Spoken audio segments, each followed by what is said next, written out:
Welcome to Donmar TV News Channel, mga balita sa buwan ng Nobyembre.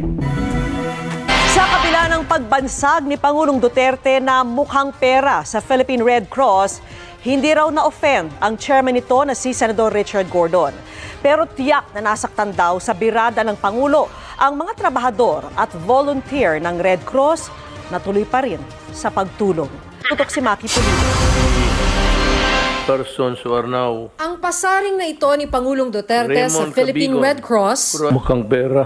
Kaninang umaga lang daw napanood ni PRC Chairman Senator Richard Gordon. Masakit yung sinabi na ala ko bulong lang eh. Ang sabi parang mukhang pera. Wala naman napupuntang pera sa akin dyan. Dami na yung volunteer, wala naman kami nakukuha dyan. Hindi na-gets ni Gordon eh. Si Gordon, di naman sinasabing may napuntang pera sa'yo. Ang sinasabi lang naman mukhang pera. Tapos, anong pangsangkala ni Gordon? Pakinggan nyo. I'm not offended. But in behalf of our staff and volunteers who work every day, siyempre, nasasaktan sila. Hindi rin yun! Senator Gordon naman, wala naman sinabi si Pangulong Duterte ang mukhang pera, yung mga volunteer. Kasi nga, di ba, yung isang, napanood ko nga sa news yung isang presidente, hindi siya kasi ata CEO basta ganon. Yung pinaka-head ng Philippine Red Cross, pumayag na sa kalahating bayad, itutuloy na yung ikaw ang ayaw pumayag sa kalahati, gusto mo buo Yun ang kinokomento ni Pangulong Duterte na mukhang pera. Hindi yung mga volunteer. Nililinaw ko lang, hindi ko sinasabing mukha kang pera pero sa tingin ko, yung sinasabi ni Pangulong Duterte na mukhang pera ay ikaw, hindi yung mga volunteer. Huwag mo ibahin yung usapan. Kayo naman. Git ni Gordon, hindi mukhang pera ang Red Cross. Hindi naman yung Red Cross sa mukhang pera. Ulitin ko, sa tingin ko ikaw yung sinasabihan, hindi yung Red Cross. Linawin natin. Huwag naman. Ikaw naman, sasangkala mo ba yung mga volunteer? Wala namang kinalaman sa desisyon ng Red Cross yun. Yung mga volunteer tumutulong. Ang sinasabi dyan, yung issue na ayaw mong pumayag sa kalahati, nangako na nga ang Pangulo, sinabi niya, hoy, babayaran ka naman, relax ka lang, sinisigurado lang na yung walang napunta sa pangit. Kasi alam mo, kailangan tingnan yun Diba? Yun lang naman sinasabi ni Pangulong Duterte, kaya ka nasabihan na mukhang pera, hindi naman dahil sa mga volunteer. Huwag mo ibahin yung usapan. Humanitarian organization. Wala nga raw silang sinisingil na interes sa utang ng PhilHealth. Kahit hanggang ngayon ay may balanse pang 377 million pesos matapos magbayad kagabi ng karagdagang 100 million. Pero nadaragdagan daw ang utang ng PhilHealth kada araw dahil kahapon lang mahigit 9,000 ang prinoseso nilang RT-PCR test na nagkakahalaga ng 32 million pesos. Why should be offended? I did nothing wrong. The Red Cross, hindi mo kang pera. Wala nga pa, ulit-ulit ka naman, Red Cross, Red Cross, Red Cross. Di nga yung Red Cross Humanitarian Hindi naman yung buong Red Cross ang nagdesisyon na hindi mo na... organization, but we have to survive. To be able to help more people. Is the government not happy with us? I mean, we've been helping the country. Even sa mga conflict. Kasama kami dyan. Bibigyan kami ng dugo. Ang sinisisi ni Gordon ay si Health Secretary Francisco Duque dahil mali raw ang pagkaka-report nito sa Pangulo. Sinusubukan pa namin Dali, nilipat nung pa kay Duque. Ako, hindi ko rin gusto si Duque pero sa mga news di ba ikaw yung nagsasabi, paulit-ulit, ilang araw mo sinabi yun, mga 2-3 araw mo laman ng balita yan. Hindi, pag hindi nagbayad, hindi tuloy ang na ng pahayag kasi susisibo kay Duque, mali yung balitang nakarating. Duque. Ikalawang beses na itong pinasaringan ng Pangulo si Gordon. Tumawag at nagsorry naman daw noon si Duterte. If he will talk with me, yes. I don't have to talk to him. When he calls me, I answer the phones. Last time, nagpasaring siya, tumawag siya sa akin, nag-apologize siya. Sabi niya, hindi ko sinasadya, nakon lang ako, nabigla lang. I don't bear grudges. Sa gitna ng mga isyong ito, patuloy ang pag-abot ng tulong sa Red Cross ng ibang mga bansa para matulungan ang mga... buong bansa na ngayon, ang galing ng packaging ng GMA. Ang galing ng andar ng balita. Ang Red Cross sumutulong sa buong mundo. Biktima ng bagyong Rolly, tulad ng Korea, United Kingdom at Red Cross mula sa iba't ibang bansa. Chad, salamat. Pulido, nakatutok, 24 oras. Sabi niya, tatakbo yan sa 2022 kaya mukhang... mukha daw, okay? So, yun lang naman yun. Ginagawa nilang issue ngayon yan na sinabihan ni Tapos yung, ang packaging ng mga ibang ng mga media na parang ang dating sinasabihan ni Pangulong Duterte yung mga volunteer ng Red Cross, yung buong Red Cross ang mukhang pera. Hindi naman. Kaya simple lang naman yan. Kaya naman nasabi ni Pangulong Duterte yan kasi sinabihan nga, babayaran. Pwede ba ituloy na lang muna? Babayaran naman yan. Sinicheck lang, sinisigurado lang. Babayaran.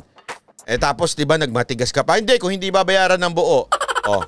'Yun ang basihan na sinasabi niya na mukhang pera. Hindi dahil doon sa buong Red Cross. Hindi ba yung usapan? Ang logic nyo naman, napakalabo oh. Ay nako.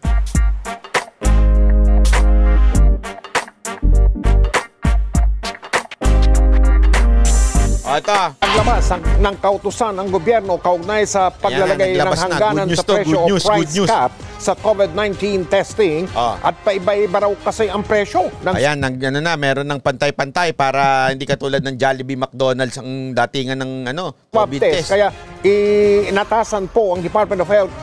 Sabi ni Diego Latigo, hoy, wala na nagpapakulay.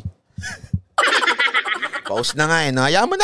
Kung ayaw nila, okay lang. Ayaw mo na. Ng Department of Trade and Industry para magtakda ng price range, nakatutok si Maris Umali.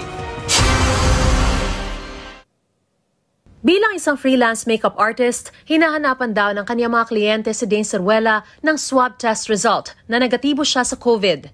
Mabigat na gastos ito kay Dane, lalo't depende kung saan ito pinagawa. Grabe, no? So, every may make-upan mo, kasi siyempre, kunwari, itong araw na ito, kailangan yung within usually 24 to 72 hours lang yung tinatanggap ng mga client na, ikaw negative ka. So after mo na naman ng 1 week, siyempre kailangan mo magkaroon ng client, kailangan mo na namang magpaswab.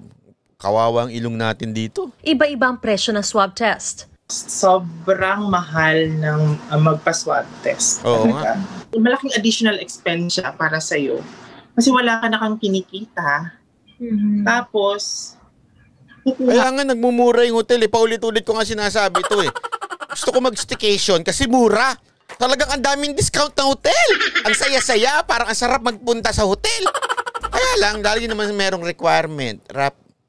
So, sabi mo ng dagdag ng 5,000. Nag-discount nga sila, may dagdag naman ng 5,000. Wala din. Ganun kamahal na test. Sa ngayon, pinakamura ang rate na 1,500 pesos na swab test sa Philippine Children's Medical Center para sa mga miyembro ng PhilHealth. Ang Philippine Red Cross, nasa 3,500 pesos ang swab test. 3,500 sa Red Cross. Meron namang mga ospital na aabot sa 19,000 o higit pang singil, pero makukuha sa loob ng 6 hanggang 8 oras lang ang resulta. Galing Ang ganitong mga pagkakaiba ng singil ang naisolusyonan ni Pangulong Duterte sa pinirmahan niyang executive order na nag-uutos na maglagay ng price cap o hangganan sa COVID-19 testing. Itinalaga niya ang DOH at DTI para magtakda ng price range na ito. We don't want laboratories or private entities to take advantage. Pakibilisan na. Tagal-tagal na yan. Mag 1 week na. Pag next week, wala pa yan ha. The situation, impose. Inaabangan ko yan. Saying exorbitant testing fees at a time when this is really needed extremely by our people. Kasalukuyan, nasa technical level pa lang daw ng DOH ang pag-aaral sa itatakdang... Ang tagal naman yan. Technical pa. Pwede mo namang sabihin, ito na yung presyo. Bira. Price range sa COVID testing. Saka pa lang ito isusumite sa DTI para kanila ring mapag-aralan. Kaya sa ngayon ay hindi pa raw napapagdesisyonan ng dalawang ahensya kung magkano ang itatalagang price range para sa COVID-19 testing. Kasi nakaka-offer nga ng 3,000 So it will have to be yung sa area rin na yun. So ibig sabihin below, not higher. But we'll have to look again sa cost at saka yung services. Sakop ng price regulation ng kapwa pampubliko at pribado mga ospital. Sabi ng iba, dito sa Canada, libre daw ang swab. Dito sa New York City, libre lang din daw. At laboratorio na lisensyado ng DOH na magbigay ng COVID testing. Kaya oras na Actually, meron din naman tayong libre. Kaya lang medyo 3 to 30 days.